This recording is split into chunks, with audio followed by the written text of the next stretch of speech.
suffira de cliquer sur votre nom. Du coup. Quand vous avez fini, est-ce que vous pouvez fermer la page si on clique dessus? Oui, fermez. Parfait. Oui, merci. Bonne chance.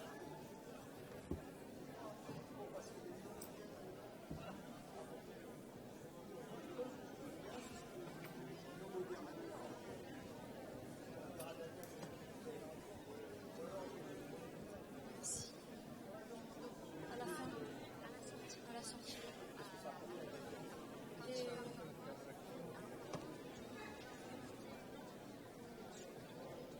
Oui, c'est ce que je veux. Laura, juste. Elle te montrera comment vous mettrez. D'accord.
Frédéric, tu le présentes? Très bien.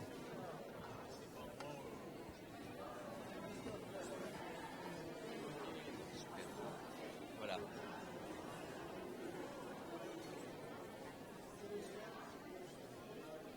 Bon, bah écoute, voilà.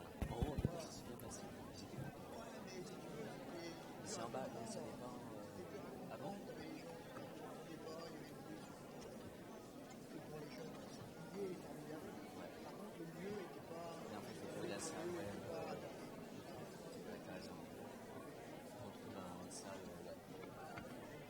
D'accord, allez. On va maintenant. D'accord, donc on a 5 minutes, 6 minutes maximum. On y va. Ouais. Ah ouais. Si vous voulez bien vous asseoir, nous allons débuter pour ne pas prendre de retard. Merci.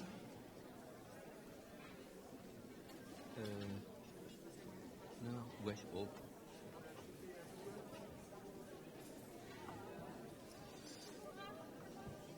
Allez, 30 secondes et on débute.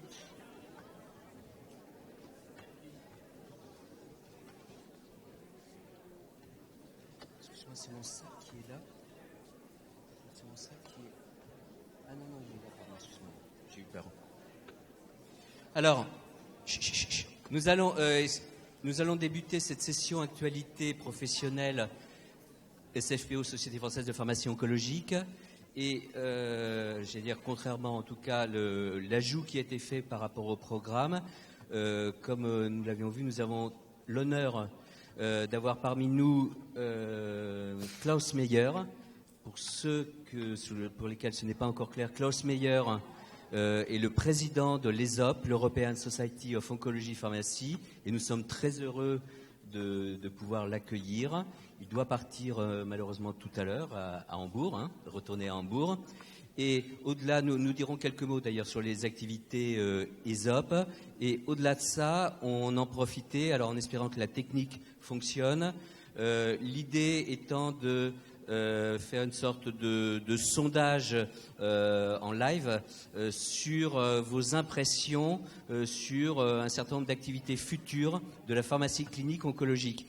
C'est important qu'on puisse récolter ces données françaises, parce que le but, c'est d'avoir un véritable paysage au niveau européen. C'est ce questionnaire Mentimentor s'est déroulé déjà dans d'autres pays, en Espagne, en Grèce ou dans d'autres pays. Et on aura vraiment quelque chose de très intéressant quand ce sondage aura été fait dans l'ensemble des pays européens. Donc je laisse la parole à Klaus Meyer et qui va vous expliquer. Ça dure 5 minutes, 6 minutes maximum, en espérant que la technique fonctionne. Bon, merci. Je dois parler plus vite de mon arrangement avec ces 6 minutes. Moi, je suis très heureux d'être invité de vous et le bureau de FFO et aussi de vous qui vous êtes ici pour m'écouter. Quelquefois, je ne me trouve pas les mots français juste. Excusez-moi pour ça, mais je vais essayer de le faire plus mieux. Bon, alors, je ne veux pas parler sur ESOP en général. Vous êtes comme membre de SFPO, vous êtes membre de ESOP en général. C'est pas le grand problème, mais le problème, c'est comme on travaille ensemble, qu'on trouve les choses qui s'occupent. Nous nous occupons dans l'Europe, pas seulement, aussi dans d'autres pays, pour la soutenance des patients le meilleur. Bon, alors, c'est pourquoi je veux courir avec vous cette 5 minutes sur un questionnaire qui vous donne la chance de vous donner votre position sur la future de l'oncologie pharmacienne. Nous travaillons maintenant sur les Big Five que nous disent, ce sont les points que nous occupons. Vous pouvez le lire sur notre page. Et vous voyez, quand vous voyez cet écran-là, ce sont les 9 points de notre grande qualité de oncologie pharmacienne en général. Ce n'est pas la préparation seulement, c'est aussi tout au ronde, ces choses aussi, le service pour les patients. Bon, quand nous regardons, avant je vais vous demander les 10 questions, je vous donne 5 diapositives. Si vous discutons sur la future de la pharmacie, ce sont beaucoup de publications au rang dans l'Amérique qui s'occupent avec les positions. Tout le monde a son position générale et singulière. C'est tout ce que vous pouvez lire.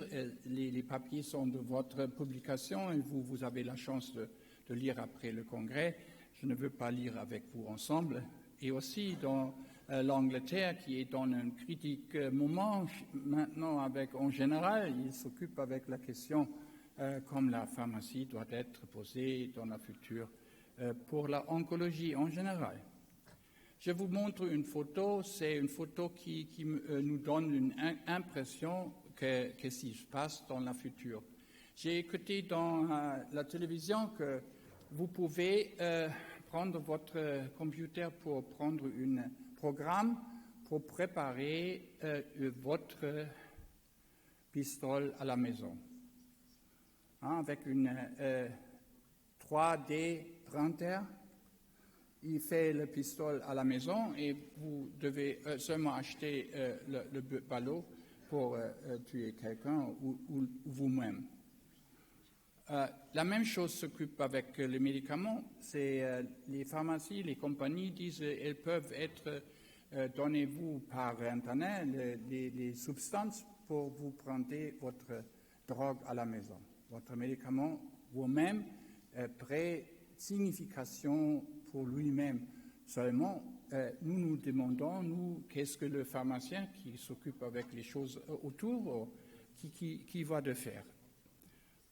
Ce sont beaucoup de pauses qui sont discutées. Les discussions sur les nouvelles prix, ce sont la personnalification, c'est des projets, comme on fait une interaction avec les assurances et avec le monnaie personnelle et comment on conduit les choses avec la technologie en général. Le mot AI, c'est Artificial Intelligence, c'est le mot qui nous suit à chaque jour, mais nous ne sommes pas sûrs que ce doit dire si nous casse votre jambe ou il casse votre tête. Bon alors, La future est aussi Target Cancer Therapy, c'est le mot pour ça, pour nous donner la vision, la bonne traitement pour tous les patients.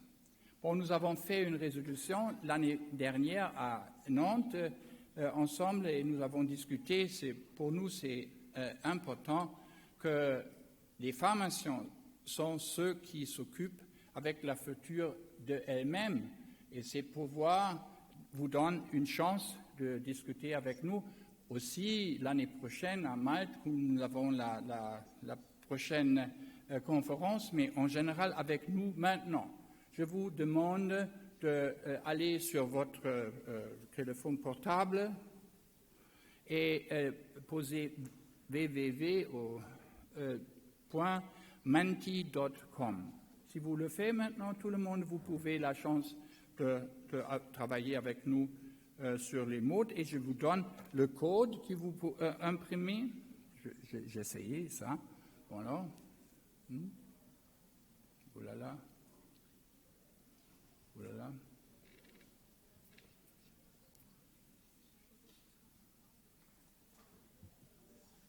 Attends. Ah, oui, c'est ça. Et vous prenez 8, 7, 4, 1, 1, 2. Si vous avez ouvrir votre www.menti.com et vous pouvez, bon, alors ça commence. Quel sexe vous avez? Ah bon, beaucoup de femmes. Hein. Impression, hein. Égalité, c'est pas ici. Nous attendons pour la première question un peu parce que ne pas tout le monde c'est si vite de le faire, comme Alain peut-être. Ah, il a fait déjà. Hein? Vous êtes prêts? Je pense que vous êtes plus que 85. Hein? 92. Hein? Je suis heureux si nous avons 100. Ah bon, alors. Je suis heureux. Bon, on apprend maintenant oh là là, ça va. Mais j'ai seulement 5 minutes. J'ai pris 3 minutes. C'est pourquoi il faut être très vite maintenant. Alors, il y en a un autre? Non. Fini. Vous avez la chance pour la prochaine fois. Quel âge vous avez? C'est seulement pour regarder s'ils sont plus jeunes ou plus vieilles comme nous. Hein? La future, c'est pour vous. Pour nous, c'est un peu l'histoire. Ah, c'est ça. C'est ce que je voulais dire. Oh, 140, non. Oh là là. Bon. Voilà, c'est bon numéro. C'est le plus grand numéro de notre questionnaire. Bien sûr, c'est l'axe allemand-français qui marche. Merci. Voilà. Et la troisième question. Maintenant, nous commençons avec la sérieuxité. Hein. Qu'est-ce que vous pensez que la technologie de développement doit changer le significant, le change de pharmaceutique service? Que pensez-vous? La technologie, le développement de la technologie. Ah bon? C'est beaucoup de gens qui pensent que ça veut changer notre habituel. Ah, donc fais le deuxième fois. Parce que c'est un grand numéro maintenant. Je ne suis pas sûr. Hein? Voilà. Bon. Merci. Bon.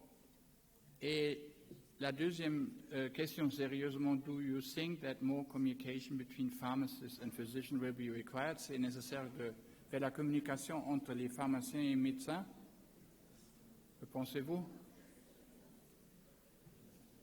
Sans doute. Peut-être. Quelqu'un avec les mauvaises expériences peut-être, ok. Bon. Là, oh. Ok. La troisième question, do you think that pharmacists will be more likely to work outside of a hospital, for example, in patient home care? Que pensez-vous que les pharmaciens s'occupent avec le service, pas seulement dans l'hôpital, dans la pharmacie, le bureau de pharmacie, mais aussi à côté des patients, que pensez-vous? Bon, cette diversité, ça commence maintenant.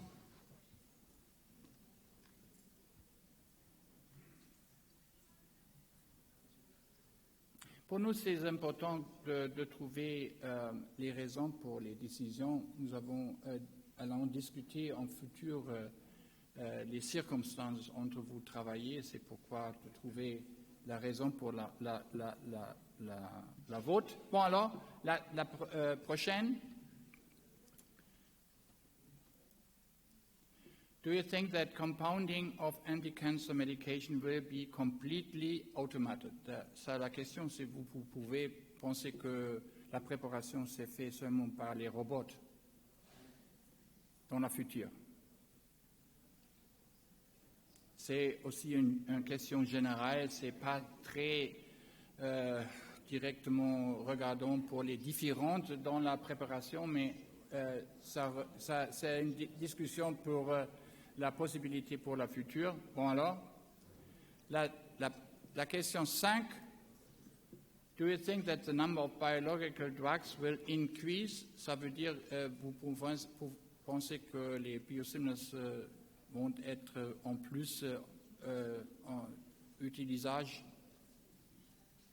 Eh oui.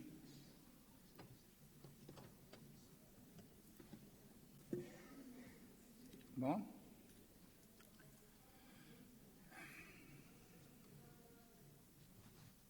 Okay. Bon. Do you think that biologicals will totally replace conventional antineoplastics? Que pensez-vous que ce sont complètement remplacés par les médicaments par les biosimilars?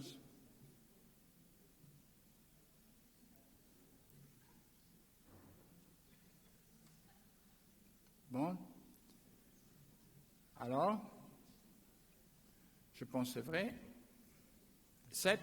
Will increasing technology in pharmacy reduce the workload of pharmacists? Ça veut dire vous ne travaillez pas si beaucoup avec les machines?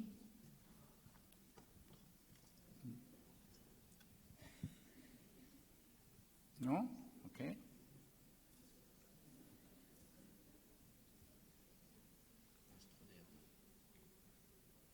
La machine ne sait pas vite. Hein? Alors, OK.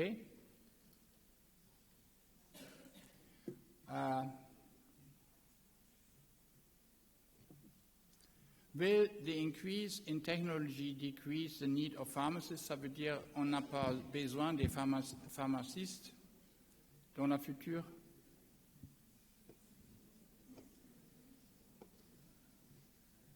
Ah bon? Qu'est-ce qu'on dit? L'expérience, mourir finalement le dernier. Hein? Oui. 9. Are hospital pharmacists going to spend most of their working hours in the ward instead in pharmacies? Que pensez-vous que vous allez travailler dehors du bureau de pharmacie avec les infirmières, les docteurs et comme ça? Que pensez-vous?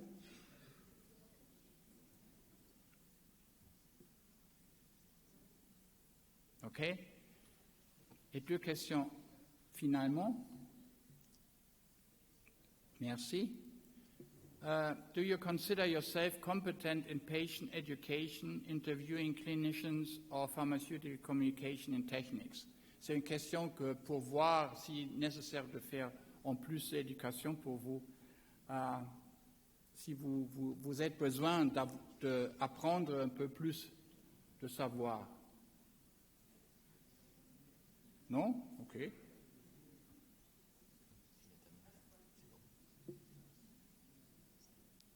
Et finalement,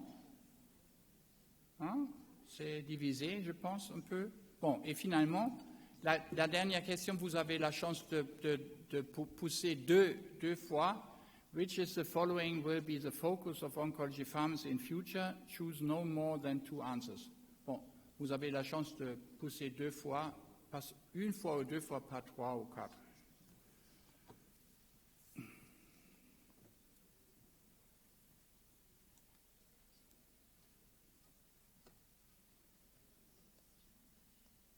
C'est la Pharmaceuticals, Patients, Multidisciplinary Working and Technology.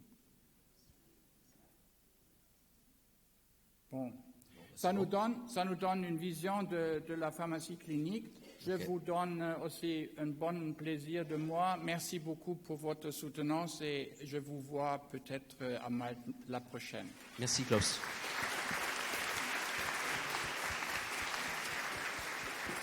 Merci. On a pu intégrer ça. Alors on va sans tarder. Donc j'appelle Catherine Rioufol de Lyon qui va faire le point sur l'essai DROP SFPO.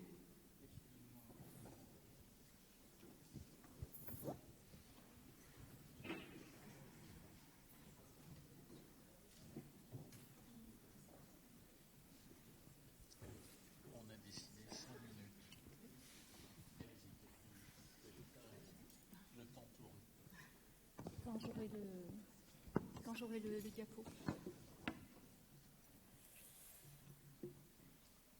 Je pense que vous le voyez tous chargé, mais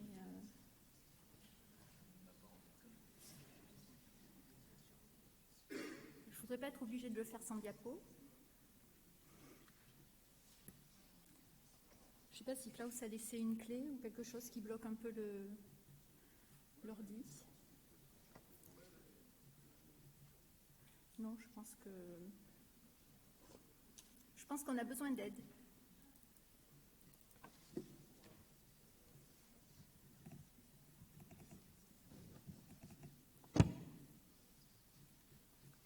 Je pense que nous avons besoin d'aide technique, sinon je vous la fais sans diapo, c'est un petit peu dommage. Je l'ai trouvée très jolie.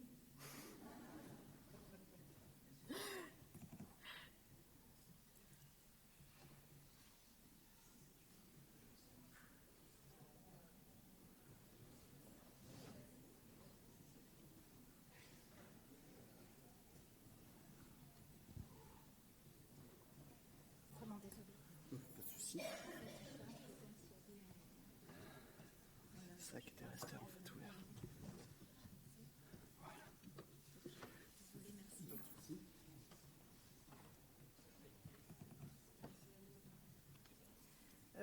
Partez pas. Ah si, c'est bon. J'espère qu'il n'est pas parti trop loin. Je suis vraiment désolée de ce petit contretemps. Chers amis, je suis venue vous donner des nouvelles de l'étude DROP de la SFPO, DROP pour Drug Related Problem in Oncology Practice, de l'acronyme proposé par François Lemar.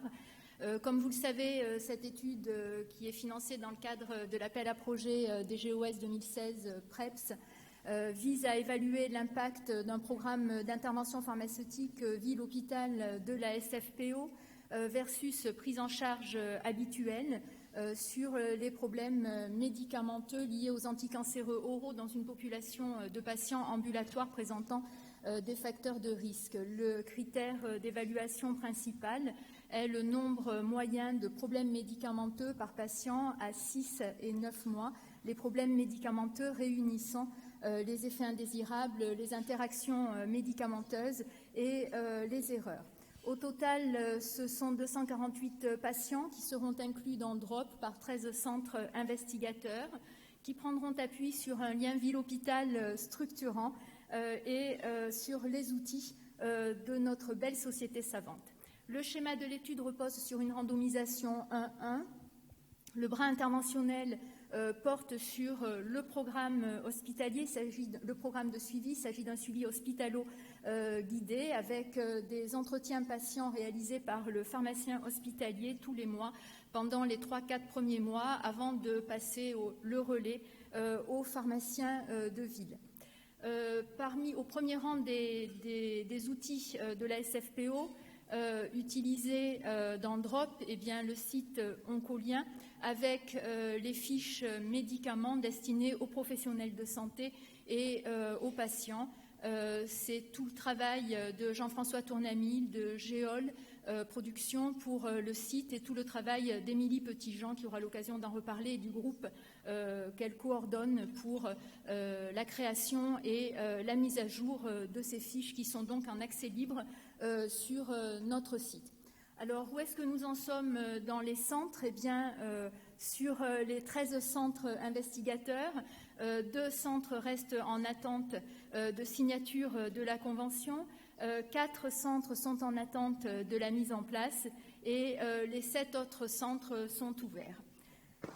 La courbe d'inclusion n'atteint pas la cadence attendue, mais nous avons démarré il y a peu de temps finalement cet été et il faut donner un petit peu de temps au centre pour atteindre une réelle cadence.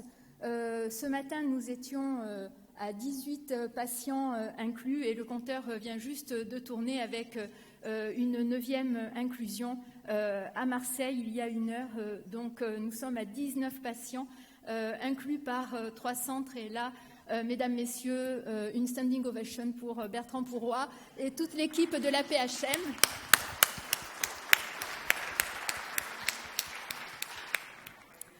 Donc l'équipe de Bertrand Pourroy, premier centre ouvert, premier patient inclus et premier centre recruteur devant les centres de Strasbourg et de Lyon.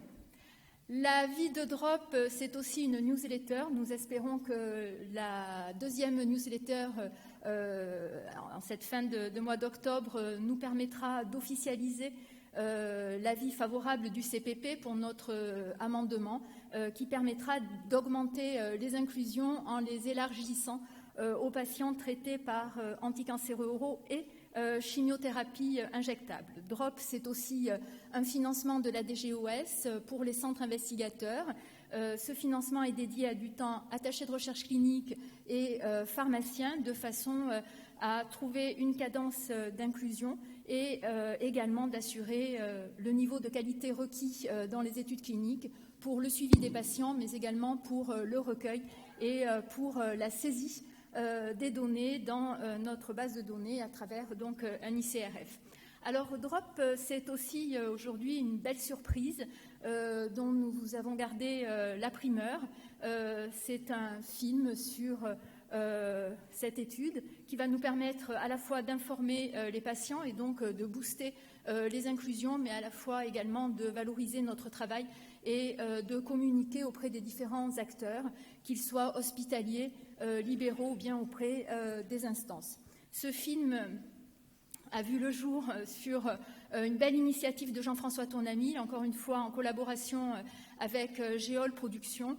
Et tout simplement, avant de lancer le film et de vous faire partager ce beau travail, eh bien, je voudrais remercier chaleureusement les équipes des 13 centres investigateurs, puisque c'est grâce à leur implication et grâce à tout leur travail, à toute leur motivation au quotidien, que comme nous nous y étions engagés, eh bien, nous allons pouvoir, avec cette étude, permettre à la SFPO de maintenir son leadership en pharmacie clinique oncologique. Je lance le film.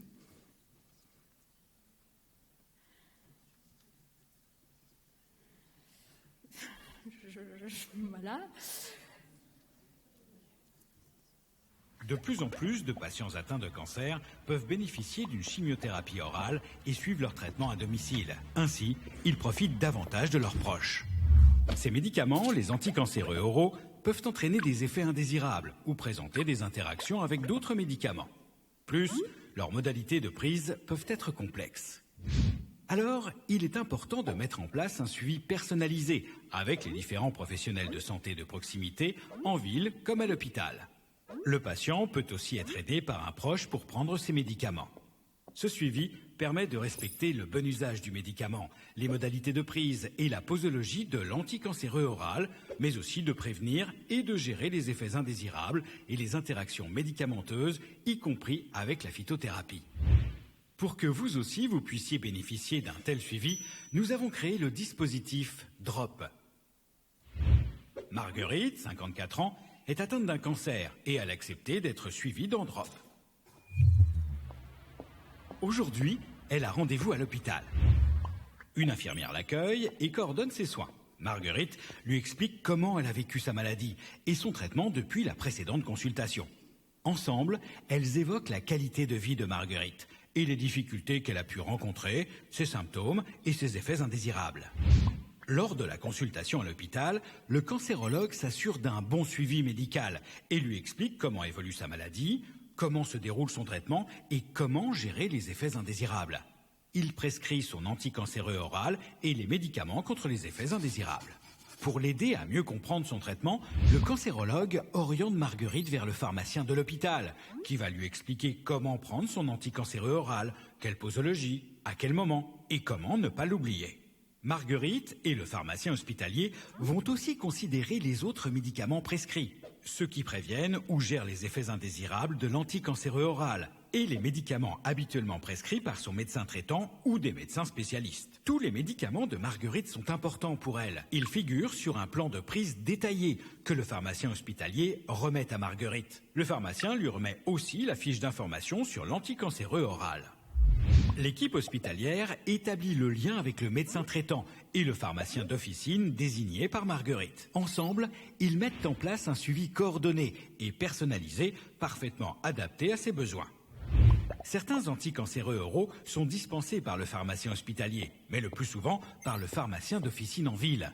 Marguerite va donc chercher ses médicaments à sa pharmacie habituelle. Le pharmacien s'assure que Marguerite soit bien observante à son traitement et vérifie qu'elle a bien compris comment le prendre.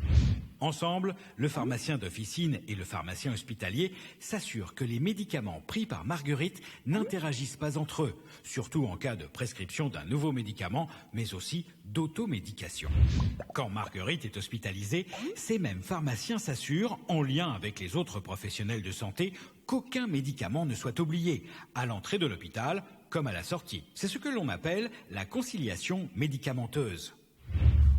En ville, elle continue aussi d'être suivie par son médecin traitant et le consulte régulièrement sur ses problèmes de santé.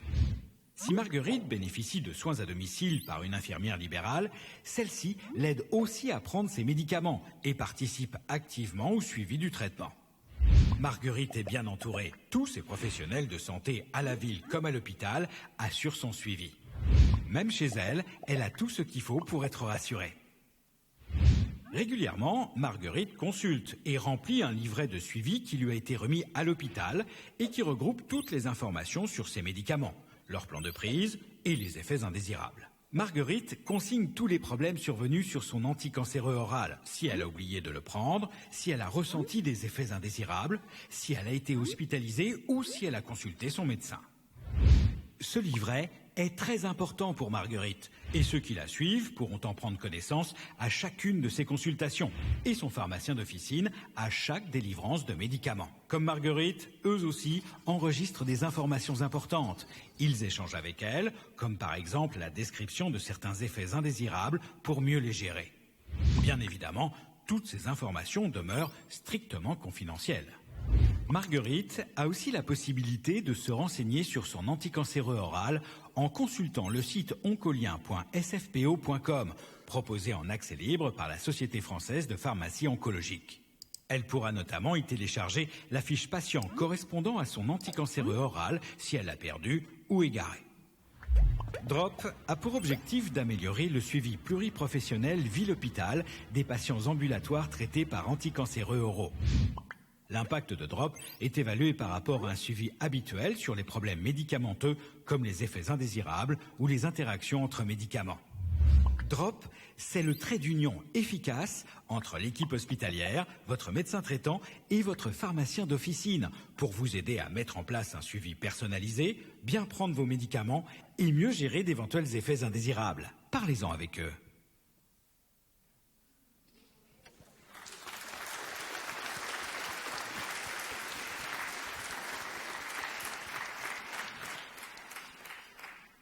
Voilà un bel outil effectivement développé qu'on découvre avec beaucoup d'intérêt. On va passer à la suite. Émilie Petitjean. Émilie, où est-elle? Viens nous parler des fiches d'oncolien, venez. Hein c'est bref, rapide.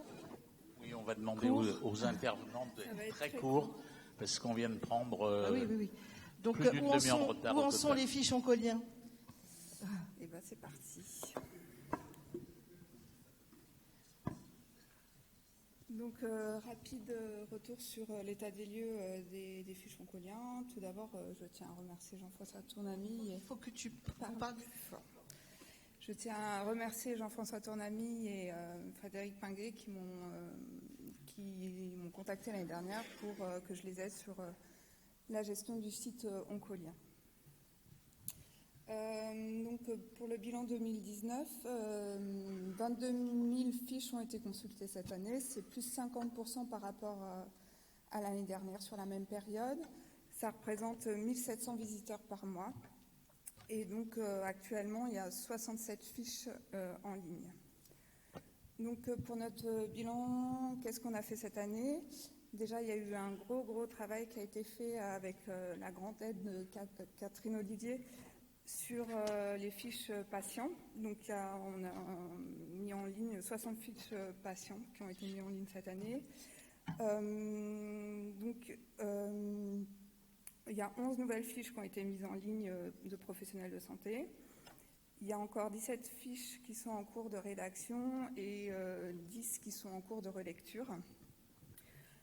Bon, on peut se dire qu'il y a encore beaucoup à faire, mais il faut savoir qu'en 2019, il y a 12 molécules qui ont été mises sur le marché. Il y en a 5 qui sont encore en ATU en cours. Donc, si on se base, donc c'est ce qu'on a là, si on se base sur les mises sur le marché depuis 2019, il y en a 4 qui sont en ligne, il y en a 4 qui sont en cours de relecture, et donc il y en a 4 qui restent encore à rédiger, donc il y en a 8 qui vont venir là, j'espère, très prochainement. J'invite les relecteurs à les relire. En perspective, donc pour augmenter les capacités de l'utilisation de ces fiches pour qu'elles soient plus visibles par les professionnels, il y a un projet de la SFPO d'une application qui s'appelle 360 Médic, qui permettrait, donc c'est une application qui existe déjà, et qui permettrait, il y a 200 000 professionnels soignants qui sont inscrits sur cette application, et ça permettrait donc d'avoir une meilleure visibilité d'accès sur les fiches oncoliens. Donc, comme toujours, appel à candidature, il reste encore 17 fiches à rédiger. Donc ça, c'est pour la commission junior, on les a vues tout à l'heure, mais aussi pour les relecteurs. Voilà, actuellement, je tiens à remercier, il y a eu 35 pharmaciens qui ont rédigé des fiches et les 31 pharmaciens relecteurs des fiches. Voilà, je tenais à les remercier. Si vous voulez participer, il y a une adresse mail qui a été mise en place qui s'appelle, que vous avez là, mais sinon vous l'avez directement sur accès au site oncolien. Merci.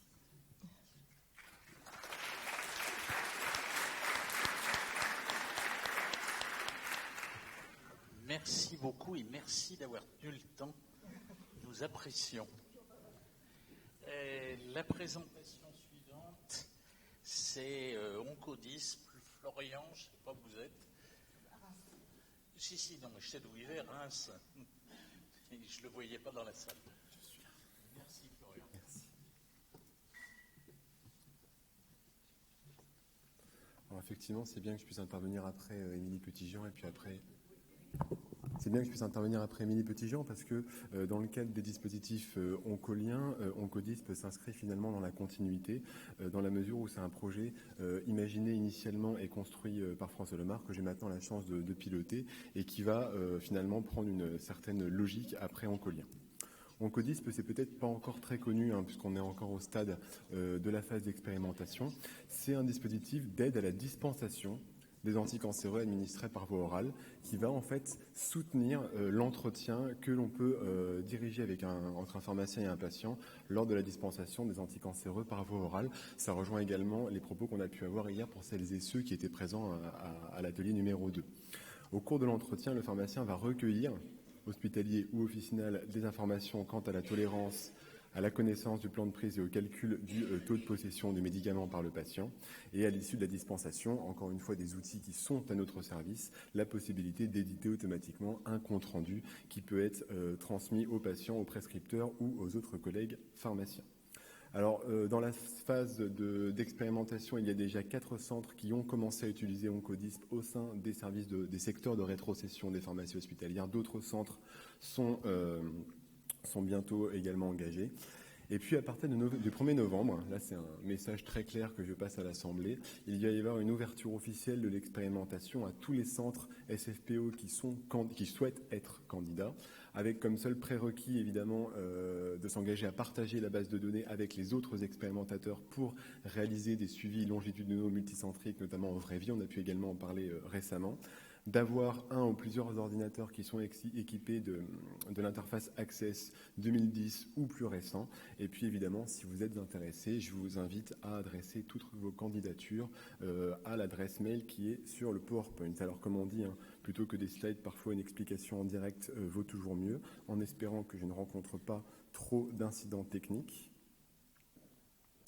Vous avez ici un exemple, alors je vais prendre un exemple assez concis et essayer de ne pas y passer trop de temps. Avec une liste de patients fictifs, le dispositif Oncodisp permet de sélectionner un patient qui serait par exemple traité par olaparib, pour lequel on initierait donc une nouvelle dispensation, pour lequel on considère qu'on est sur une phase de neuro-renouvellement, on peut changer après les posologies, évidemment je ne rentre pas dans les détails, qui permet également, pendant l'entretien patient, dans le cadre des Patient Reported Outcomes, de rapporter les effets indésirables que le patient lui-même transmet aux professionnels de santé. Hop. Alors, par exemple, des choses comme ça. Possible. Bon, ok. Possible de rajouter des choses sur des effets indésirables différents avec des messages, on en parlait encore hier après-midi, qui sont standardisés, donc qui évitent de reproduire à chaque fois la même chose pour parler des mêmes éléments. Et puis, normalement, alors vous avez ici un calcul qui va se faire automatiquement en fonction des dates de dispensation du médicament, du taux de possession du médicament par le patient, et qui, in fine, vous voyez toujours, tout est en lien, il y a un lien vers les fiches Oncolien en haut à droite. Et puis normalement, à la fin, la possibilité de choisir d'imprimer ou de générer un PDF d'un compte-rendu à destination du patient, du médecin généraliste traitant, du pharmacien d'officine, par exemple, ou du pharmacien hospitalier. Alors on va faire un test avec le pharmacien en espérant que ça marche.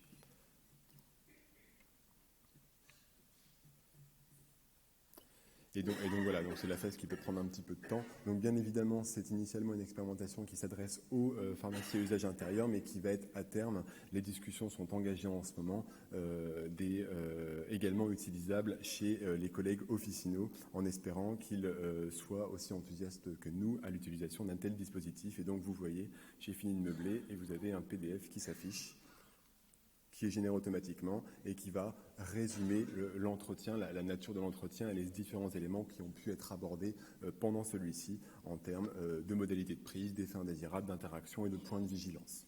Voilà, donc j'ai fini, je vous montre le courrier, je vous remercie pour votre attention et je vais céder la place à l'intervenant suivant.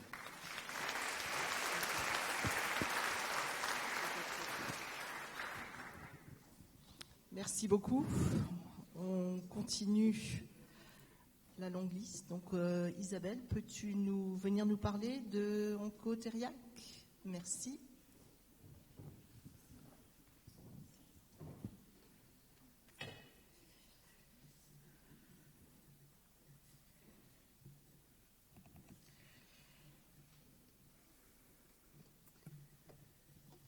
Donc, vous connaissez tous, j'espère, le dossier du CNIL. Vous l'avez tous un jour utilisé, ouvert, j'imagine. Donc la version papier date de 2013. On vous avait dit qu'on espérait en faire une nouvelle édition. On n'a pas eu vraiment le temps, mais voilà, on est relancé et donc ça ne sera pas une version papier, ça sera une version électronique avec un partenariat que donc la SFPO a monté avec Teriac. Et donc du coup, le prochain dossier du CNIM s'appellera OncoTeriac. Donc la 8e édition, ça sera un accès en ligne. Il n'y aura plus du tout de papier. Pour ceux qui aiment, c'est fini. Mais évidemment, c'est l'avantage de la numérisation, c'est qu'il y aura une mise à jour en continu au fil de l'eau. Alors, ça signifie d'abord mettre à jour la 7e édition. C'est en cours pour les monographies et les protocoles. Les généralités, ça sera peut-être un peu plus tard. Et donc, du coup, on compte mettre en ligne pour janvier 2020 avec une actualisation des monographies déjà existantes, pas forcément complètement à jour chaque monographie, mais une bonne amélioration, et puis la plupart des médicaments qui ont été commercialisés entre 2013 et 2019, ce qui fait beaucoup de travail. Alors, évidemment, comment pourrez-vous obtenir Oncotheriac, ce dossier, par abonnement, soit à travers son établissement, soit à titre personnel dans un deuxième temps. Donc ça signifiera un abonnement que vous passerez par le système habituel des abonnements de votre hôpital. On a prévu de mettre au moins pendant 3 mois en ligne gratuitement, et puis du coup l'abonnement deviendra payant courant 2020. Voilà.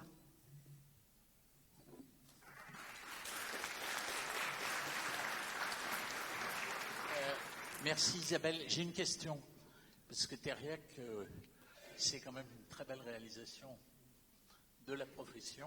Oui. Est-ce qu'on y aura accès avec nos portables? Alors, dans un deuxième temps, il y aura une version mobile comme Theriac est sur le mobile. C'est prévu, mais ça demande un peu d'adaptation.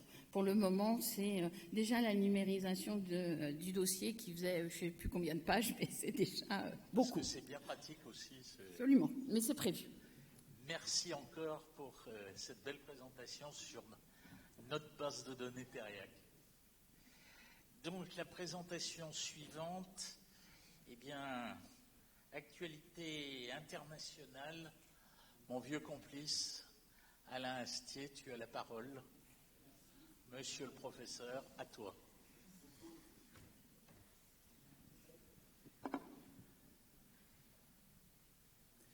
Alors,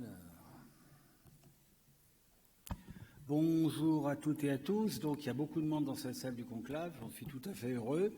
Et tous ceux qui sont dans cette salle sont tous membres de la Société européenne de pharmacie oncologique, dont vous avez entendu tout à l'heure notre président, puisque je vous rappelle que tout membre de la SFPO est automatiquement, sauf s'il ne veut, il dit qu'il n'en veut pas de façon précise, est membre de l'European Society of Oncology Pharmacy. Alors, la France est très impliquée depuis très longtemps dans cette société qui date maintenant de plus de 20 ans. Et donc, puisque j'en suis le coprésident avec Klaus Mayer, et puis nous avons depuis très récemment Christophe Bardin, qui est devenu vice-président en charge de tout ce qui est éducation, formation, etc. Donc c'est un poste extrêmement important. Et puis nous avons un délégué officiel, puisque chaque pays a un délégué, et ce délégué est Jean Vigneron. Donc vous voyez que nous sommes très bien représentés. Alors, pour les jeunes, je rappelle que la SFPO, c'est 60 pays. Et contrairement à ce que son nom indique, elle n'est pas uniquement européenne, puisque on a également des pays non européens qui vont depuis la Namibie, l'Afrique du Sud, le Vietnam, le Chili, enfin l'Iran, j'en passe des meilleurs. Donc vous voyez que c'est une société quasiment internationale maintenant, et donc cette société est associée avec d'autres sociétés de cancérologie, notamment européenne, dans le cadre de ce qu'on appelle l'ECO, European Cancer Organization, qui regroupe toutes les sociétés savantes consacrées à la cancérologie, et notamment l'ESTRO, par exemple, etc., etc. Donc, il y a une très forte collaboration et une participation de l'ESOP, donc de nous, par l'intermédiaire de l'ESOP, au niveau européen, et c'est extrêmement important. Ce n'est pas à vous, les jeunes, que je vais apprendre que l'Europe, c'est extrêmement important et de plus en plus. Donc, une des activités importantes et qui peut vous intéresser de l'ESOP, alors si vous voulez aller sur le site de l'ESOP, c'est esop.li, puisque nous sommes basés au Luxembourg, comme toute bonne société internationale. Et donc, nous avons créé un journal européen qui s'appelle European Journal of Oncology Pharmacy. Et donc, c'est une revue dont je suis rédacteur en chef. Et l'éditeur, c'est Clover, qui est un éditeur international. Et la revue est en open access. C'est-à-dire que toute personne qui va regarder votre article pourra le télécharger gratuitement. Et donc, ce qui veut dire qu'il y a une forte lisibilité des articles que vous pourrez soumettre. Et c'est uniquement online, c'est-à-dire qu'il n'y a plus de support papier, tout est en online comme les revues modernes actuelles. C'est bien sûr en anglais. Si on ne parle pas anglais, c'est un peu difficile maintenant dans notre monde. Et c'est un système où, comme beaucoup de revues maintenant, vous payez si votre article pour être publié, mais pas pour être publié, vous payez si votre article est accepté. C'est-à-dire le fait de payer ne veut pas dire que vous êtes accepté. Hein.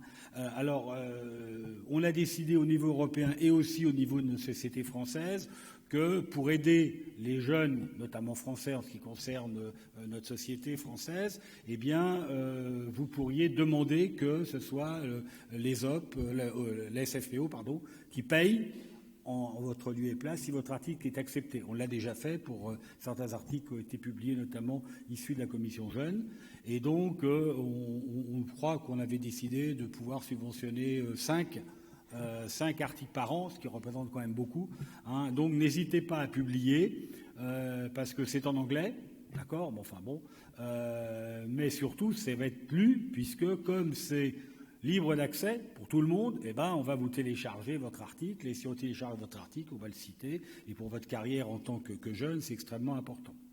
Alors voilà ce journal, hein, vous pouvez aller sur le site de EJOP, et vous allez voir les instructions aux auteurs, etc., etc. Donc je ne peux que vous encourager à publier les travaux, parce que ce qui n'est pas publié n'existe pas. Vous pouvez dire « Ah, j'ai fait des travaux, je suis un savant », mais si vous ne le publiez pas, personne ne sait que vous avez travaillé, et donc c'est absolument essentiel de publier les travaux que vous avez réalisés. Alors également les OP, et donc nous, par l'intermédiaire de l'ESOP, participons beaucoup à ce qu'on appelle des masterclass, c'est-à-dire des formations de haut niveau international, au niveau européen, de formation oncologique avec plusieurs niveaux, basiques, intermédiaires et advanced. Et puis c'est à orientation clinique. C'est subventionné et aidé par European School of Oncology, vous savez, l'ESO, qui est une très grosse structure de formation continue médicale oncologique, et donc qui nous a reconnus comme étant acceptable. Et puis, la formation médicale continue est reconnue au niveau de l'Europe pour ce qui concerne les crédits que vous pouvez acquérir si vous suivez cette formation. Et donc, il y a un projet de certification européen de cette formation qui est quasiment abouti, me semble-t-il, Christophe, je crois savoir. Alors, l'ESOP a également plusieurs projets dans lesquels nous sommes amenés, si vous le souhaitez, ou conduits à participer, notamment une étude qui s'appelle MARCHA, qui est une étude européenne sur la contamination chimique des lieux de manipulation et notamment des sites d'administration, c'est-à-dire dans les services, et non plus uniquement au niveau de la pharmacie. Et donc ça, c'est extrêmement intéressant. Ça intéresse énormément la communauté européenne. Il y a de l'argent qui a été accordé à la Société européenne par la communauté européenne pour faire ces études. Et donc les résultats sont très attendus. Il y a des projets de directives européennes qui vont être issus des travaux de l'ESOP. Donc c'est pas rien quand même. Il y a le projet Yellow-Hand. Vous savez, certains d'entre nous utilisent ce logo, qui est un logo, je dirais, spécifique pour attirer l'attention sur le fait qu'on a des cytotoxiques, que l'on manipule des cytotoxiques. Alors je ne sais pas si vous le faites dans votre établissement. Enfin, nous, à Mondor, on le fait. Sur toutes les poches, il y a le logo. Je crois que d'autres le font. Il y a des projets épiques sur les chimiothérapies orales au niveau européen. Et puis, il y a de plus en plus de webinaires. J'ai mis webinaires pour ne pas dire webinars, qui sont en train de se développer. Donc, ce sont des formations sur Internet d'accès où vous pouvez vous former sur les biosimilaires, sur un certain nombre de projets, et puis sur les problèmes de stabilité, de nutrition, etc., etc. Voilà. Et pour terminer, il y a des collaborations importantes entre la société européenne, donc nous par cet intermédiaire, je dirais, avec l'ECHO, on l'a vu tout à l'heure, et notamment on a participé à plein de programmes, on participe très régulièrement. Et donc en gros, maintenant, à chaque fois qu'au niveau européen, il y a une discussion, par exemple à la communauté européenne, à Bruxelles, sur les problèmes de pharmacie, on y est systématiquement. Donc ça veut dire que la voix de la pharmacie oncologique, donc la voix des pharmaciens, est entendue. Donc c'est extrêmement important, puisque vous savez que les décisions européennes s'imposent après dans le droit national, et donc si on n'est pas là pour dire un certain nombre de choses, eh bien, par définition, on sera oublié. Et donc, on participe également beaucoup avec l'ESMO, European Society of Medical Oncology, pour laquelle, maintenant, vous savez que l'ESMO fait très régulièrement des guidelines ou des états des lieux, si vous voulez, des recommandations, par exemple sur le cancer du sein, le cancer du côlon, etc. Eh bien, maintenant, si vous regardez ces articles qu'on appelle des white papers, des papiers, je dirais, de position, des position papers, eh bien, systématiquement, il y a un pharmacien qui est signataire de l'article. Pharmacien oncologique. Donc, pour l'instant, il n'y a pas beaucoup de Français qui ont signé, c'est malheureux, mais on espère bien que les Français pourraient signer. Quand vous êtes sur un papier comme ça, qui est publié dans des revues d'Impact Factor 7, c'est quand même pas si mal que ça. Voilà. Et puis maintenant, également au niveau de l'EMA, l'Agence du médicament européenne, on est, dans le cadre du médicament oncologique, systématiquement consulté. Et notamment, il y a un de nous-mêmes, peut-être moi je ne sais pas, on doit aller à une prochaine réunion pour discuter par exemple des problèmes de contamination, vous savez, des sartans par les nitrosamines, les produits, etc., pour que l'on donne notre avis, savoir si on considère que c'est un vrai problème ou pas, etc., etc. Donc vous voyez que c'est quand même quelque chose de très important.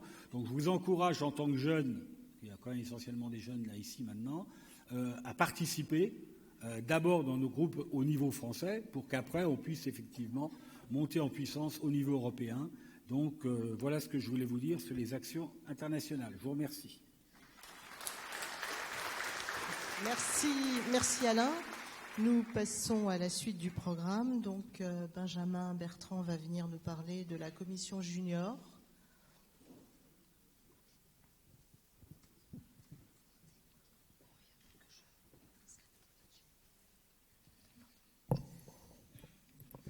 Alors merci, on va faire un petit point. Merci de me laisser la possibilité de faire un petit point sur la commission junior. Alors c'est ni la commission junior qui n'est pas très valorisant, ni la commission jeune, c'est bien la commission junior.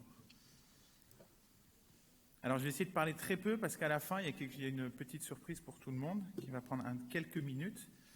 Donc j'ai volontairement essayé d'être assez rapide. Si un jour ça veut bien partir. Alors du coup, on a toujours une petite tribune, la commission junior. Pour ceux qui ne le savent pas, qu'est-ce que la commission junior? La commission junior est en fait un groupe parmi les adhérents de la SFPO où on essaye de fédérer finalement les plus jeunes de nos collaborateurs. Depuis le début, on avait ciblé les internes, les assistants, les jeunes PH. Le but, c'est sur le volontariat. Quand vous adhérez à la SFPO, quand vous vous intéressez aux travaux de la SFPO, vous pouvez, si vous vous sentez concerné par la commission junior, vous signaler et venir travailler avec nous. Un deuxième axe essentiel de la commission junior, c'était de pouvoir partager l'expérience entre les grands centres et les centres de moins grande envergure, comme les périphériques. Moi, je suis dans un périphérique et c'est vrai que la commission junior est un moyen d'être en contact finalement avec plein de collègues des grands centres, des centres moins importants. Et ça, c'est vraiment une richesse de la commission junior qu'il faut qu'on garde. Il y a un coordonnateur, pour l'instant c'est moi, mais je n'ai pas vocation à être éternel à la commission junior, étant de moins en moins junior. Donc voilà, ça va tourner dans un avenir proche et c'est très bien. Nous avions ce matin 99 membres. On a fait un petit point d'étape entre midi et 2 entre juniors. Avec de nouvelles recrues, nous avons passé la barre des 100 et j'en suis très fier. J'ai voulu arrondir à 100, mais vous ne me croiriez pas. Donc maintenant on est à 101, c'est très bien. Pour nous contacter, c'est très facile. On a une page dédiée sur le site internet de la société. On avait commencé à faire cette carte de France au début parce qu'on avait des zones où on était relativement peu représentées. Maintenant, elle est de plus en plus belle, mais à moins d'intérêt parce qu'on a vraiment, comme vous le voyez, une implantation nationale, une très belle représentation entre les CHU, les CLCC et les CH et les privés. Donc, on en est très, très, très heureux. Un petit graphique de l'évolution des membres, juste pour vous faire sourire. Vous voyez qu'à chaque congrès, à chaque journée de Saint-Louis ou à chaque congrès, on a un petit bond dans les jeunes qui se manifestent auprès de nous. Donc, on espère que dans les semaines à venir, ça va continuer. J'ai 2 diapos sur, quand même, vous parler du fond. On n'est pas là que pour se réunir et rigoler ensemble. On a quand même 2 axes. On a fondé les travaux de la commission junior autour de 2 axes. Le premier qui est fédérer et promouvoir ce que j'ai appelé un exercice de la pharmacie oncologique de pointe, parce que ça me semble indispensable, et en réseau. C'est un deuxième point qui me semble indispensable, notamment pour nos collègues dont moi, qui sommes dans des centres plus périphériques. Et le deuxième axe concerne plutôt le renforcement du développement scientifique de la pharmacie oncologique chez les juniors. Je reste convaincu que pour pouvoir être pertinent auprès de nos patients et auprès de nos collègues oncologues, nous avons besoin d'être hyper compétents en oncologie, ce qui n'est pas toujours le cas chez des internes qui ont fait des choix dans toutes les filières et qui sont finalement se réclament vouloir travailler en oncologie alors qu'ils ont fait 15 semestres ou 2 en oncologie. Des fois, c'est un peu plus compliqué. Qu'est-ce qu'on a fait autour de ce premier axe de fédérer et promouvoir? On a l'habitude maintenant de faire pas mal de travaux de recherche multicentriques. Dans tous les congrès nationaux ou européens, on a la chance de pouvoir publier des communications affichées, des communications orales également. À la SFPO, une des communications orales concerne un travail qui a été fait en multicentrique grâce à la commission junior et j'en suis très fier. Nous essayons systématiquement de faire participer dans les groupes de travail de la SFPO des juniors. Alors on n'est pas là pour apporter un point de vue d'expert, on n'en a pas la prétention. Cependant, on souhaite apporter un regard un peu différent, un peu original, parfois un peu plus innovant parmi ces groupes de travail. Et enfin, on a un gros point sur la diffusion d'informations, une mailing list, des comptes Twitter, une page Facebook, etc. Je vous laisserai les découvrir petit à petit. Le deuxième axe, développement scientifique, on a voulu faire un premier travail autour de la bibliographie en publiant ce qu'on appelait des oncopharmactus. Alors, ce n'est pas moi qui m'en occupe, c'est surtout Florian Slimano et maintenant Jérémy Zerbitz, qui travaillent activement pour pouvoir proposer très régulièrement auprès de tous nos juniors une sélection d'articles scientifiques qui sont ouverts à l'écriture d'un résumé. Ça nous permet de faire à peu près de publier un résumé par mois sur le site de la SFPO. Au total, on en est à 43, c'est très bien. Ça permet d'avoir, à mon sens, une sélection pour ceux qui n'ont pas forcément le temps de faire de la bibliographie, d'avoir régulièrement accès aux articles les plus importants de notre métier de pharmacien en oncologie. Et enfin, le dernier point, on a mis en place ce qu'on a appelé des actions de formation ciblées. On a tous fait le constat qu'on est souvent très bien formé d'un point de vue théorique dans notre cursus de pharmacie, dans nos UV, lors de l'internat, lors des DU, lors des congrès. Mais parfois, ce qui nous manque, c'est vraiment le côté pratico-pratique, comment ça se passe dans la réalité. Et on a mis en place des journées de formation pratique junior qui se déroulent dans nos services. On en est déjà à la deuxième édition qui a eu lieu il y a quelques semaines. La première édition avait lieu en 2017 autour des consultations pharmaceutiques. On a eu la chance d'être accueillis par Daniel Prévé à Strasbourg. Ce sont des formations qui sont en petits groupes de 8 à 10 juniors pharmaciens et on peut s'intégrer, voir dans la vraie vie comment se déroulent ces activités-là. Il y a quelques semaines, on était en immersion à Saint-Louis, je dis on parce que j'ai eu la chance d'y participer, autour du domaine des carticelles. Et une idée qui n'était pas de moi, mais je l'ai trouvée très bonne, a été de profiter de cette formation pour réaliser un petit film. Et c'est ce que je vais vous proposer maintenant, un petit film qui retrace... J'espère qu'il est court parce que le temps est large. Alors, il est très très long et on a prévu d'être en retard à cause du film, j'en suis désolé. Parce qu'on ne peut pas le couper. Alors, est-ce qu'on peut le passer J'en ai strictement aucune idée. Comment vous voulez qu'on fasse, Président? Parce qu'on est très en retard. Alors, je crois qu'il fait 11 minutes. On les a pas.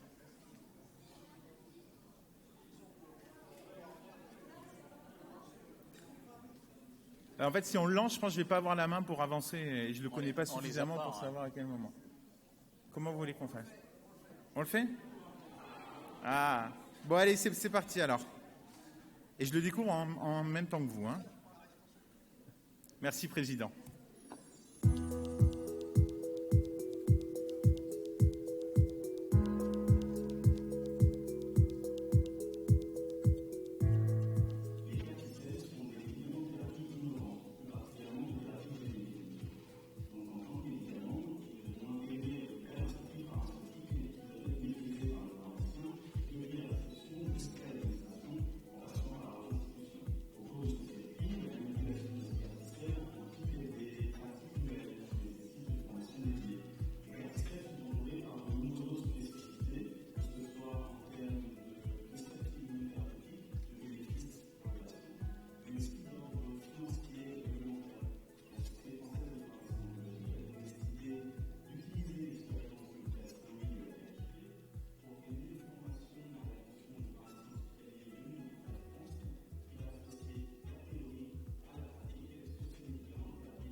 Merci beaucoup. Alors on enchaîne rapidement. La parole est maintenant à Jean Vigneron, le père d'une base de données qui fait référence dans la profession, qui est Stabilis, mais qui aujourd'hui va toujours nous parler de stabilité, mais va nous parler masterisation. Jean, tu as la parole. Merci. Excusez-moi, il faut que je vous dise.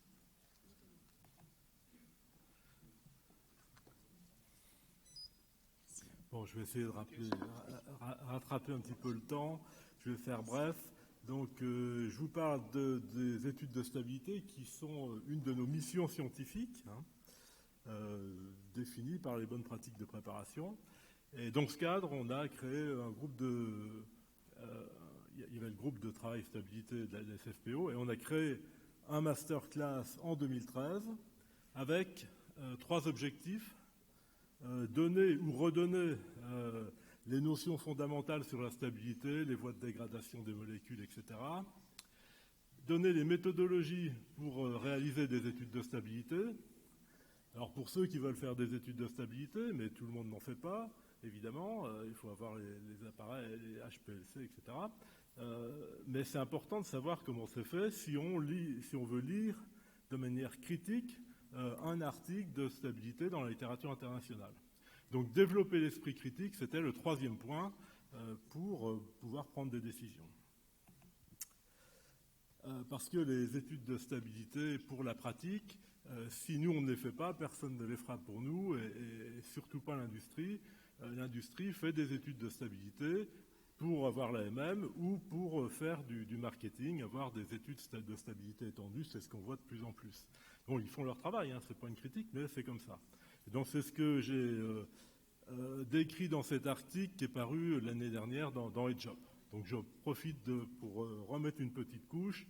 Il y a 200 posters dans le local à côté, là, donc il y a possibilité de faire un certain nombre d'articles publiables dans EdJob. Donc n'hésitez pas, et la SFPO et les OP soutiennent financièrement ces articles.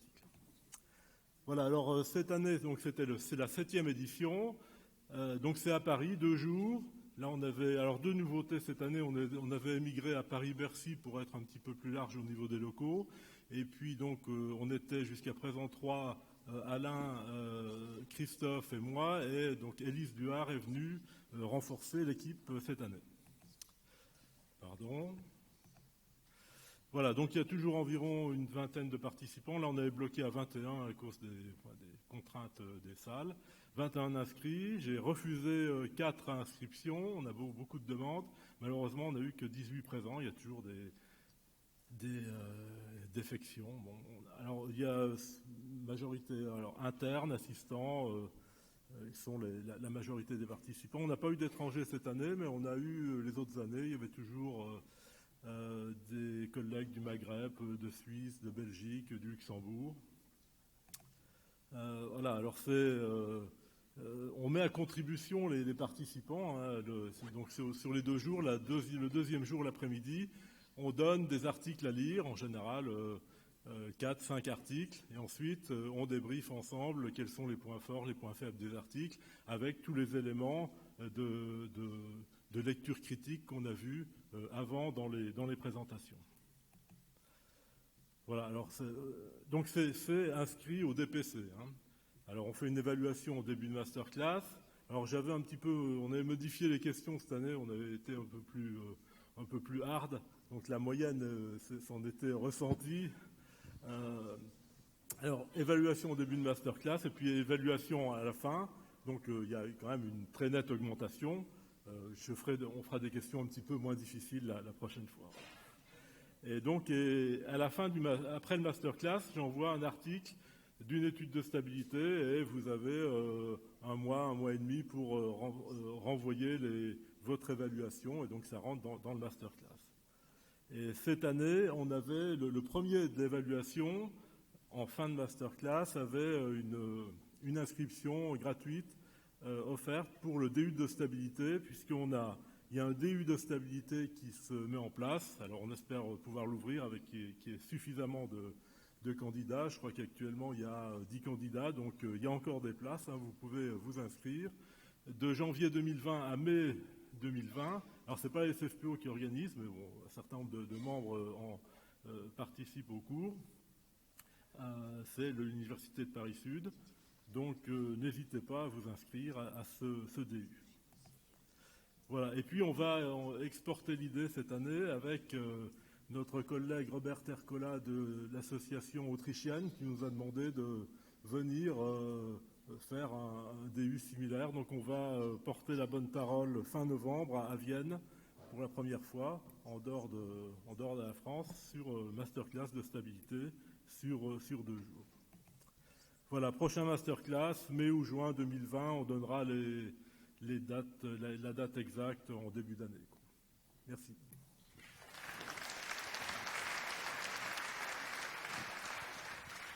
Là, dans la stricte continuité, si tu veux bien, Christophe, venir nous parler de formation et donc au Teach.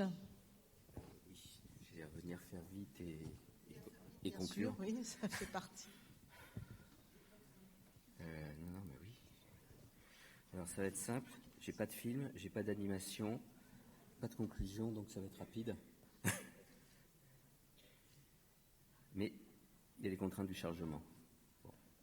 Non, c'est pour faire le point sur notre programme de développement, notre catalogue de formations qui sont dédiés aux pharmaciens hospitaliers. Et comme on va le voir, donc on va pas les diapos vous les aurez, donc on va pas rentrer dans les détails. Hein, c'est juste pour ce serait super si ça pouvait se mettre. Non, c'est bon. Parce que je pense qu'il est fatigué à force. Ou alors c'est parce qu'au-delà du temps officiel. Comment ?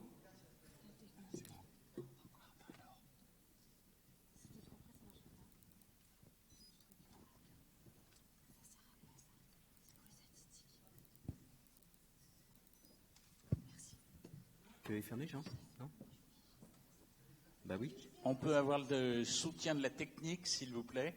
Bon, alors en 2 mots, on va, voilà, comme ça je vais meubler. Ah, c'est super. Ah bah voilà. Bon, là c'est fait, on est d'accord. Hein. Merci. Non. Attendez.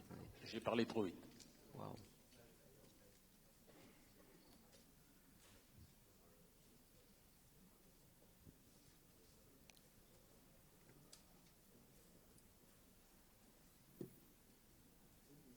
Donc, le Palais des Papes, l'écran, Matt, ça n'a absolument rien à voir. J'ai l'impression que... Ouais. Mais... je touche à rien. Je touche maintenant. Ok.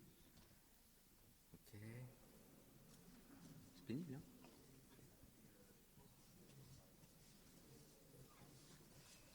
Bon, donc c'est pas grave, je vais faire comme ça. Donc, catalogue de formation continue qu'on avait déjà présenté, en tout cas dans une première mouture, il y a presque 1 an, aux Journées Saint-Louis, qui a un petit peu évolué, pas tant que ça. En réalité, je trouve qu'on a pris quand même du retard pour différentes raisons dont je vais vous parler.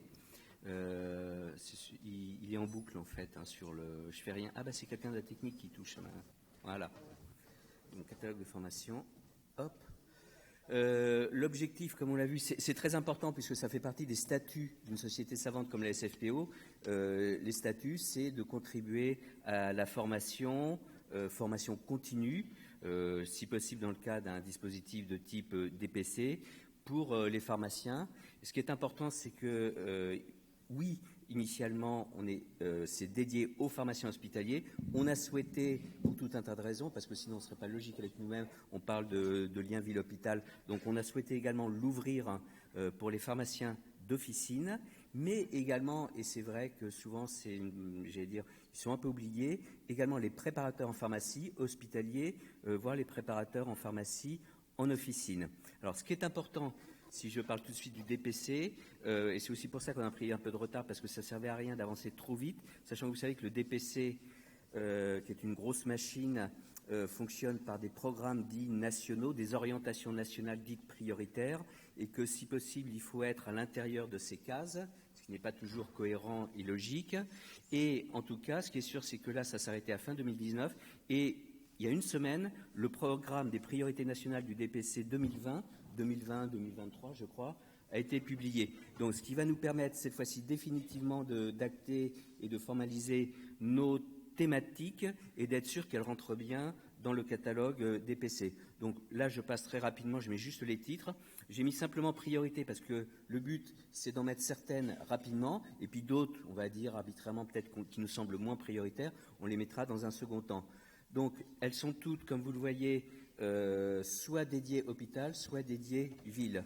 Donc hôpital 1 qui est très généraliste, pharmacie clinique, et on va essayer de couvrir toutes les thématiques allant des interactions aux conciliations, au bilan de médication, avec des présentiels, des mises en situation. 2, ça c'est important, cibler pharmacien hospitalier, les bases méthodologiques pour la recherche clinique, savoir comprendre un article sur sa méthodologie, voire sur ses statistiques, comprendre la terminologie, les critères d'évaluation et l'environnement également, l'environnement réglementaire, l'environnement éthique, loi Jardin et autres. Donc ça, c'est en termes de, c'est pas de la culture générale, c'est de l'exercice professionnel. Réellement, ça nous semble très important et probablement une deuxième version pour ceux qui ont déjà suivi la première. La quatrième, par définition, certaines, on les souhaite mixtes parce qu'elles intéressent autant les pharmaciens hospitaliers que les pharmaciens d'officine, et je pense que cette proximité est tout à fait judicieuse, en tout cas. Donc, en gros, autour des compléments alimentaires et phytothérapie pendant un jour, et donc on essaiera de balayer les outils, les bases méthodologiques, les bases de données validées, et comment s'y prendre, pour faire simple. On ne pouvait pas passer à côté des MTI et des carticelles, mais on va pas. Le but, c'est pas de parler que des carticelles, mais ne pas oublier les MTI, bien sûr. Donc, cible pharmacien hospitalier, je reviens pas, il y a un film, donc on est dans cette logique. Et puis, quelque chose de plus spécifique, qui sont les greffes en cancérologie, parce qu'on s'est aperçu qu'il y avait de véritables demandes. Le deuxième volet, c'est la prise en charge des patients, donc cette fois-ci pour les préparateurs en pharmacie hospitalière. Donc, une première un peu introductive sur globalement la prise en charge des patients atteints de cancer. Donc beaucoup de rappels, déjà les bases pour les bases pharmacologiques, les bases de terminologie médicale qui sont très importantes. Autre point, autre facette, toutes les questions autour de la pharmacotechnie, les nouvelles BPP et la pharmacotechnie en cancérologie, dans lequel il y a également la thématique de l'automatisation. Donc vous voyez qu'on est cohérent avec toutes nos thématiques qui se rejoignent. La même, mais ciblée, préparateur en pharmacie hospitalière, avec des durées qui peuvent un petit peu varier. Et puis, pour terminer, celles qui sont orientées sur les pharmaciens d'officine, donc une un peu introductive, qui sont surtout les bases pharmacologiques et cliniques sur la prise en charge à l'officine des patients. Donc il y a des aspects techniques, mais également des aspects relationnels, voire psychologiques, qui sont primordiaux pour avoir une bonne prise en charge, un bon entretien finalement avec un patient. Le deuxième suite, anticancéreux oraux, donc celle-ci plus ciblée de manière technique sur un certain nombre de médicaments, et notamment les médicaments par voie orale, thérapie ciblée, et puis probablement une préparateur officine. Voilà, j'ai fait le tour. Pour tout vous dire, ceci dit, c'est loin d'être simple parce que le vrai problème, c'est pas trouver les intervenants, c'est pas trouver les experts, c'est pas monter les formations. L'un des gros problèmes, c'est aussi avoir la labellisation DPC. La SFPO est organisme habilité à faire des formations DPC, mais après, il faut valider chaque formation. Et pour être honnête, alors je ne sais pas s'il y a des personnes de l'agence du DPC, l'agence nationale du DPC a un très beau site, mais c'est une grosse machine, un petit peu à côté de la vie réelle, un peu à côté de la vie pratique, avec, je trouve, beaucoup d'hypocrisie quelquefois sur la façon dont il évalue les choses, notamment sur les considérations d'indépendance éthique. Et je trouve qu'on n'est pas dans un accompagnement, mais on est plus dans une situation un petit peu de... pas toujours très simple. Voilà, c'était un point de vue, mais il fallait le dire. Et j'ai une diapo pour clore ce qui n'a rien à voir avec Okotic. Voilà, donc... Pour terminer, vous avez une intervention de Klaus Meyer. Comme on vous l'a dit, vous êtes tous membres de la Société européenne de l'ISOP. Et donc, une date clé à retenir, c'est dans plus d'un an, novembre 2020, 5 à 7 novembre 2020, la 5e version de l'ECOP. Donc, c'est le pendant européen du Congrès national, même s'il n'y a pas de lien direct, évidemment. C'est important. C'est important que vous ayez cette date sur vos agendas. C'est important que vous soyez, alors je vais dire que vous y allez, oui, mais ça ne dépend pas que de vous, que vous soyez en tout cas déjà motivé pour y aller, pour vous inscrire, pour présenter des posters. Il y a aujourd'hui 180 posters à la SFPO. On peut attendre quand même au moins 50 à 80 posters français pour les OP, et puis le but c'est qu'il y en ait plein d'autres dans tous les autres pays. Et donc, dernière chose, donc c'est une occasion inestimable aussi en termes de lieu d'échange vis-à-vis des collègues européens. Et puis, on espère également la sensibilisation de nos partenaires industriels pour accompagner et vous aider. Et c'est terminé. Merci à tous. Attends, pars pas. Je vais quand même répondre parce que je suis président de la commission scientifique indépendante du DPC. Alors, tu es optimiste car nous avons un fonctionnement totalement erratique parce qu'il y a en médecine 61 collèges de spécialité. Et en pharmacie, nous avons un espèce de collège qui s'est autoproclamé, je pèse mes mots, qui a décidé qu'il n'y aurait qu'un collège en pharmacie, avec des gens qui sont incompétents, qui n'ont pas compris que les industriels avaient des besoins spécifiques, que les grossistes avaient des besoins spécifiques, que les radiopharmaciens avaient des besoins spécifiques d'orientation, qui n'ont pas compris qu'il y avait une différence entre la pharmacie d'officine et la pharmacie hospitalière, alors que nous sommes maintenant une spécialité, qui méprisent les préparateurs parce qu'ils n'ont pas d'orientation, ce qui veut donc dire que nous allons rentrer dans une période, suite à ce que tu as évoqué, l'arrêté qui doit être de fin août 2018, avec des orientations qui sont totalement inapplicables et qui ne correspondent absolument pas aux réalités de terrain. Donc tu vois,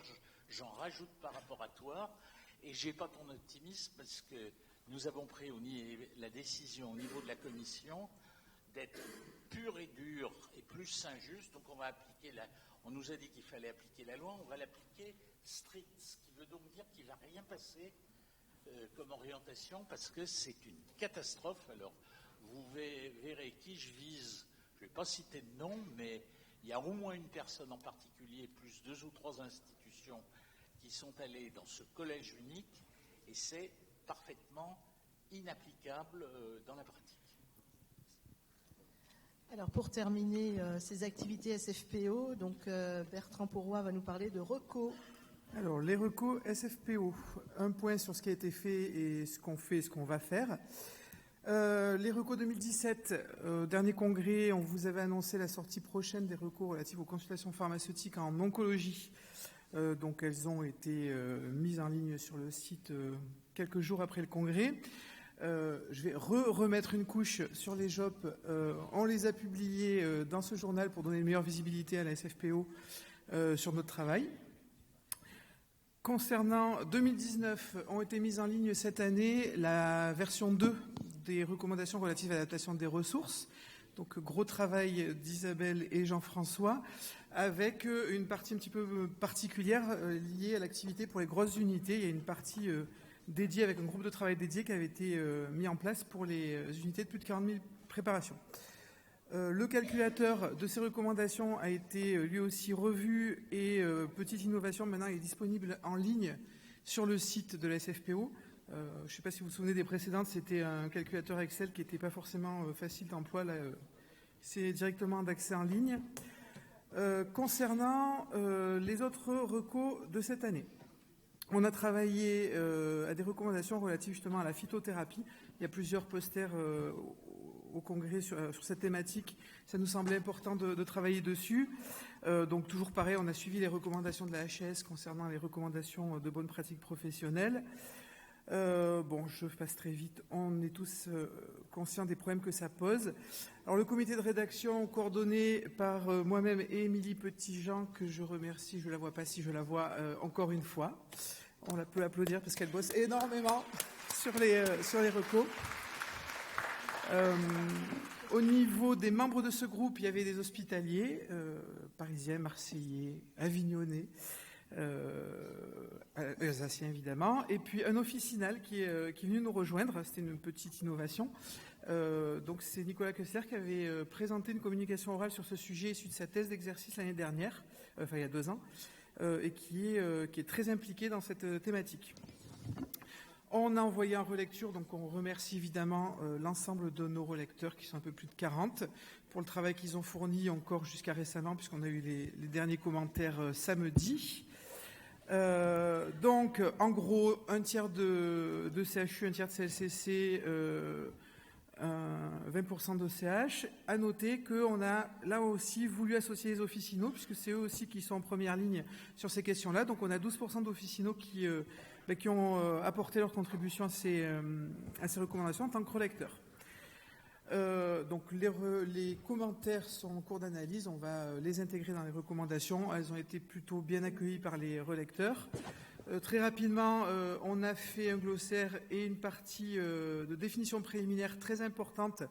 On a essayé de remettre en place tout ce qui était réglementaire, parce que c'est vrai qu'une fois qu'on a dit phytothérapie et compléments alimentaires, on ne sait pas vraiment ce que ça recoupe. Donc il y a un gros boulot, notamment de Nicolas Kessler, sur cette question-là.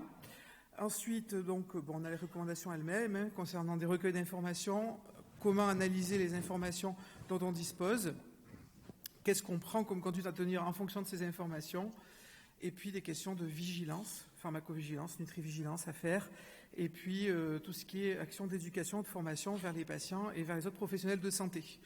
On a annexé à ces recommandations 2 outils. Donc 2 annexes, une fiche de recueil d'informations concernant ce que prennent les patients, et puis un petit guide d'entretien. Alors c'est pas un guide à suivre absolument, mais ça donne des idées des clés pour pouvoir mener un entretien avec les patients, essayer de savoir vraiment ce qu'ils prennent comme produits complémentaires. Voilà pour les recos, elles seront bientôt disponibles d'ici la fin de l'année, je pense. Et puis, je vous annonce le groupe de travail de l'année prochaine. Isabelle va coordonner de nouveau le groupe MTI pour la version V2 des recommandations MTI qui datait de 2015. Je vous remercie. Bien, merci à tous. Vous avez pu constater que les idées ne manquent pas, qu'il y a beaucoup d'investissements et que c'est une société dynamique qui va de l'avant. Merci aux jeunes de nous aider et de prendre la suite. Pour la suite des événements, donc, on a pris un petit quart d'heure de retard, donc tout est décalé d'1 quart d'heure, à savoir qu'on maintient une pause de 45 minutes et qu'on se retrouve donc à 17h15 pour 17h15, c'est pour la plénière. Merci.